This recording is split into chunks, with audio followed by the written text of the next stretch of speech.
चलिए बच्चों, आज हम आपको जो है कक्षा 12 में भूगोल विषय के अंतर्गत हम आपको भारत, लोक और अर्थव्यवस्था, ये आपका दूसरा खंड है। इस दूसरे खंड में हम आपको जो है पढ़ा रहे थे पिछले खंड पर ग्रामीण बस्तियां के आकार प्रतिरूप के बारे में हमने बता दिया है। आज हम नगरीय बस्तियों के बारे में हम बताने जा रहे हैं कि नगरीय बस्तियां क्या है। देखो बच्चों, आप ग्रामीण बस्तियों को भली भांति समझने के बाद अब नगरीय थोड़ा सा नाम मात्र का अंतर है, मतलब उसका विपरीत है। तो ग्रामीण बस्तियों के विपरीत, ग्रामीण बस्तियों के विपरीत ये जो नगरीय बस्तियां हैं, ग्रामीण बस्तियों के विपरीत बस्तियां सामान्यतः संघत और विशाल प्रकृति के कारण होता है। तो नगरीय बस्तियों में ग्रामीण बस्तियों के विपरीत नगरीय बस्तियां सामान्यतः संघत और विशाल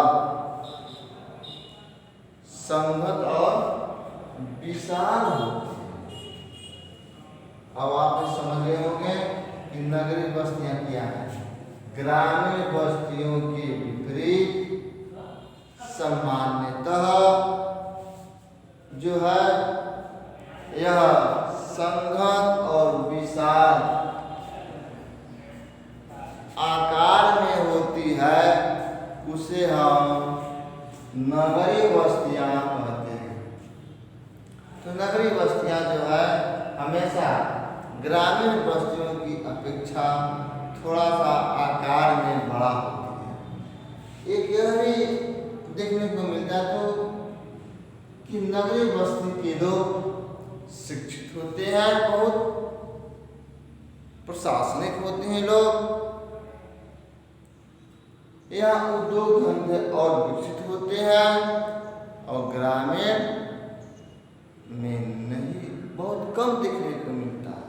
तो नगरीय बस्तियों के बारे में आप ये समझ रहे होंगे कि जो है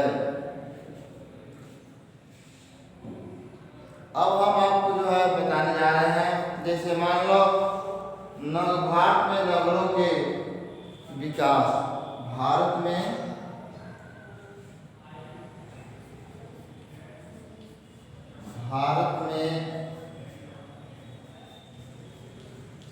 नगरों के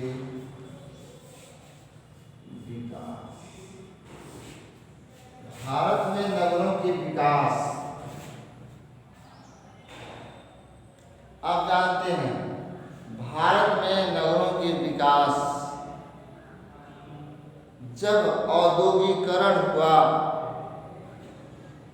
यह समझिए कि प्रागैतिहासिक काल से भारत में नगरों के विकास, प्रागैतिहासिक काल से अगर हम देखें तो उस समय भी प्राचीन नगर थे, उसके बाद से मध्यकालीन नगर थे और आधुनिक नगर भी थे। तो प्राचीन नगर, मध्यकालीन नगर और आधुनिक नगरों का व्याख्यान किया गया था। भारत में नगरों के विकास में उस समय भी जब नदी घाटी की सभ्यता, सिंधु घाटी की सभ्यता, हड़प्पा की सभ्यता, मोहनजोदड़ो की सभ्यता के बारे में जब हम वहाँ उसका अध्ययन किए तो वहाँ भी नगर के नगर मिले। इसका मतलब क्या? वह स्नानगाह बड़े बड़े दीवारें मोटी और चादरदार वाली थी,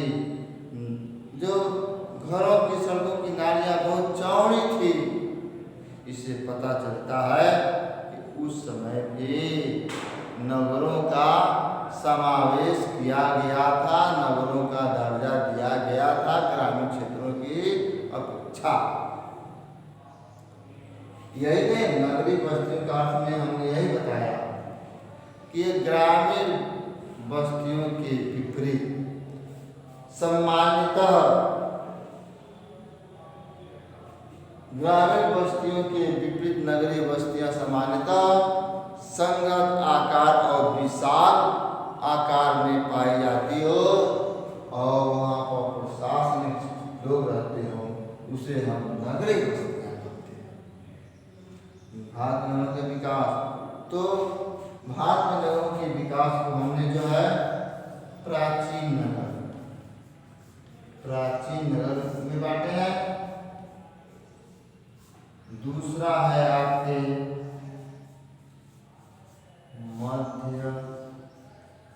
मध्यकालीन नगर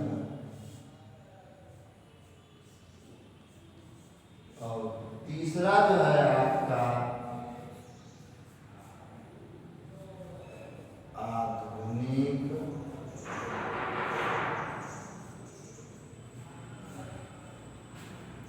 तीन कैटेगरियों में इनको बांटा गया है, प्राचीन नगर, मध्यकालीन नगर और आधुनिक।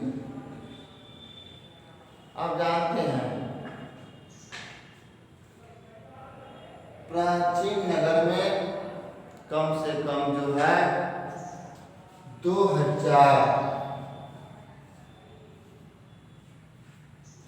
2000 से अधिक वर्गों को ऐतिहासिक पृष्ठभूमि में रखा गया है। तो 2000 से अधिक वर्गों को ऐतिहासिक पृष्ठभूमि वाले नगरों के श्रेणी में रखा गया है।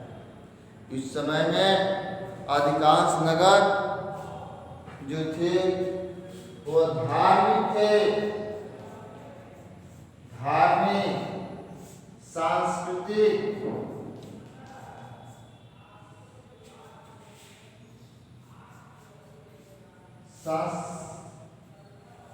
थे। धार्मिक और सांस्कृतिक नगर होने के कारण जो है, जैसे मान लो उदाहरण के तौर पर वाराणसी एक धार्मिक और सांस्कृतिक का नगरों के रूप में माना गया है। कहने का मेरा आशय यही है बच्चों कि वाराणसी एक सर्वाधिक धार्मिक और सांस्कृतिक कारणों के अंतर्गत विख्यात है। यहाँ तक कि इलाहाबाद एक संगम का स्थान भी देखने को मिलता है। पटना में जो पाटलिपुत्र है, ये सब क्या है? यह नगरों का दर्जा दिया गया है। ऐसे ऐसे अब हम इसके बाद से बताएंगे मध्यकाल में आप बच्चों जानते हैं कि वर्तमान में लगभग जो है 100 नगरों, मध्यकालीन नगर में 100 नगरों का इतिहास मध्यकाल से जुड़ा हुआ है। 100 नगरों का इतिहास मध्यकाल से जुड़ा हुआ है। तो हम यह कह सकते हैं कि मध्यकाल में भी जो इतिहास जो था वह जुड़ा हुआ। जैसे मान लो एक तरह से देखा जाए कि यहाँ पर मध्यकाल में बड़े बड़े राजा रजवाड़े थे, वो अपने को नगरों की संज्ञा देते थे। मध्यकाल में 100 नगरों का इतिहास मध्यकाल से जुड़ा हुआ है और इसमें प्राचीन नगरों में खंडहरों पर हुआ है, जिसमें से जो है आपके रजवाड़े आ जाते हैं नगरों में। दिल्ली एक है आपके बहुत पहले का जो है एक तरह से कहा जाए नगरों में आया है।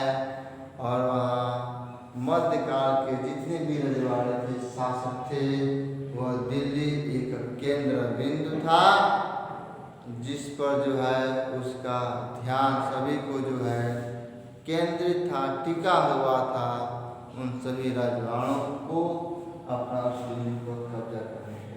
इसका मतलब दिल्ली जो है आपका एक बहुत बड़ा रजवाड़ के एक बहुत बड़ा नगर के रूप में दिल्ली है, हैदराबाद है, और एक तरह से जो कहा जाए लखनऊ, आगरा, ये सब नागपुर से महत्वपूर्ण जो है आपके मध्य ध्यान में। इसके बाद से हम आपको बताएंगे आधुनिक क्या है। आप जानते हैं बच्चों कि जिस समय हमारा देश गुलाम था, वहाँ पर जो है अंग्रेजों और यूरोपी सबसे पहले भारत में डच, पुर्तगाली और फ्रांसीसी जो है उसके बाद अंग्रेज व्यापार करने के दृष्टि से आए। जब व्यापार करने की दृष्टि से आए तो उन्होंने बड़े बड़े कस्बा नगरों की स्थापना की, जिसमें से आपके जो है सूरत, आपका जो है गोवा, इन सब पर जो है अनेक नगरों का विकास हुआ। यह ज़्यादातर जो है समुद्र तटीय स्थान किनारों पर जो है नगरों का विकास किया।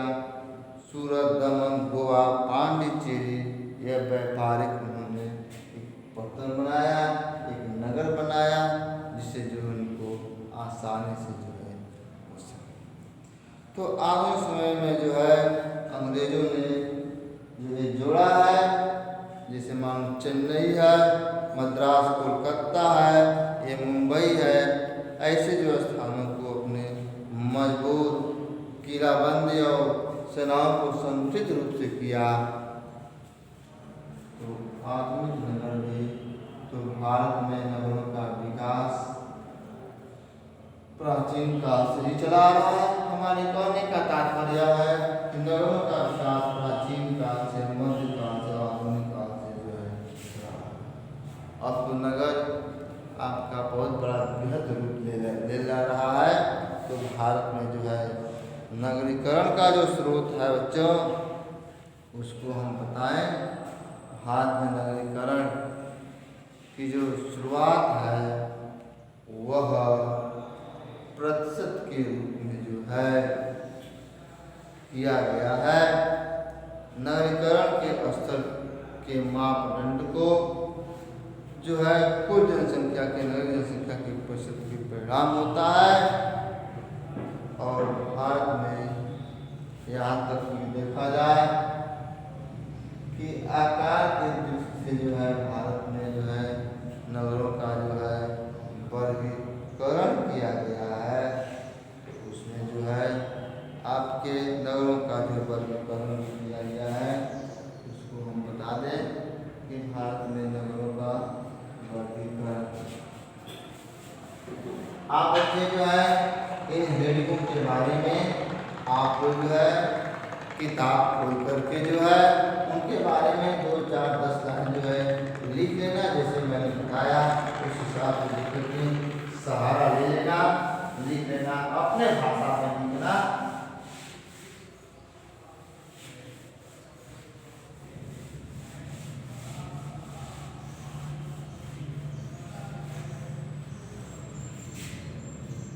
तो नगरों का वर्गीकरण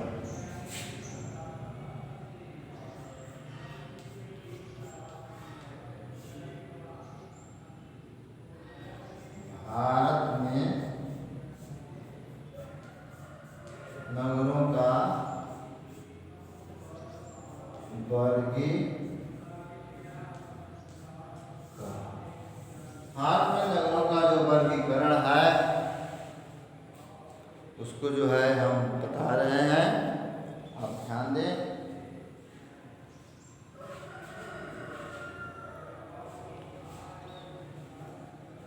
भारत में नगरों का जो वर्गीकरण है वह है, पहले सुन लो आप लोग।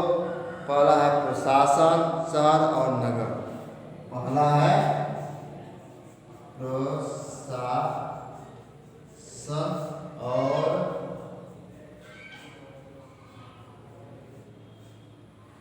तो प्रशासन और जो है प्रशासन और जो प्रशासन शहर है, प्रशासन शहर और नगर। प्रशासन शहर, प्रशासन शहर और इन नगरों के बारे में हमने जो है लिख दे रहे हैं। औद्योगिक नगर दूसरा है औद्योगिक नगर। औद्योगिक, अब एक आपका जो है तीसरा आपका है परिवहन है। तीसरा जो है आपका परिवहन, व्यापार। चौथा आपका है व्यापार। इसके बाद से पांचवा है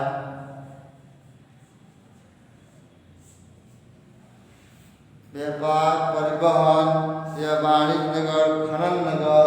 इसके बाद आपका छठवां है